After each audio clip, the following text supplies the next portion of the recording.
সারাদিন ব্রাতিস্লাভা ঘোরার পর এবার বুদাপেস্ট ফেরার পালা। আমরা বুদাপেস্ট থেকে ব্রাতিস্লাভা এসেছিলাম ট্রেনে, ফিরবো বাসে। তার জন্য আমরা ফ্লিক্স বাস বেছে নিয়েছি। ব্রাতিস্লাভা থেকে ফ্লিক্স বাস ধরার জন্য নিভি সেন্ট্রাম মলের বেসমেন্টে এসেছি। বাসের টাইমিং রাত 9:35। 3 নম্বর বেতে বাসটি আসবে। ব্রাতিস্লাভা থেকে বুদাপেস্ট 200 কিলোমিটার। আমরা বুদাপেস্টের নেপ্লিগেট বাস স্টপে নামবো। সময় লাগবে 2 ঘন্টা 40 মিনিট। আমাদের ফ্লিক্স বাস এসে গেছে। এটা ডবল ডেকার।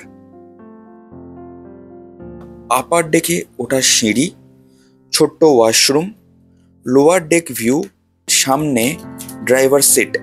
আপার ডেক ভিউ, বাসে high speed free wifi and USB charging points available ছিল।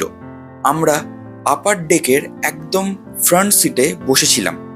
ভেবেছিলাম পুরো রাস্তাটা ঘুমিয়ে রেস্ট নেব, কিন্তু আপার ডেকে একদম সামনে বসার এক্সপিরিয়েন্সটাই অন্যরকম ছিল।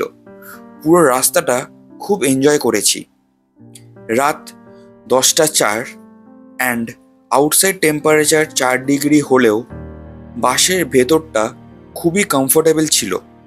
বাসটি almost 100 kilometre per hour speed maintain করে চলছিল, কিন্তু তার জন্য বাসের মধ্যে কোনো রকম জার্কিং বা আনকমফোর্টেবল ফিল হয়নি।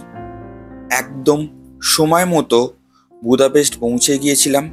খুব সুন্দর অভিজ্ঞতা ছিল এই বাস জার্নিটা।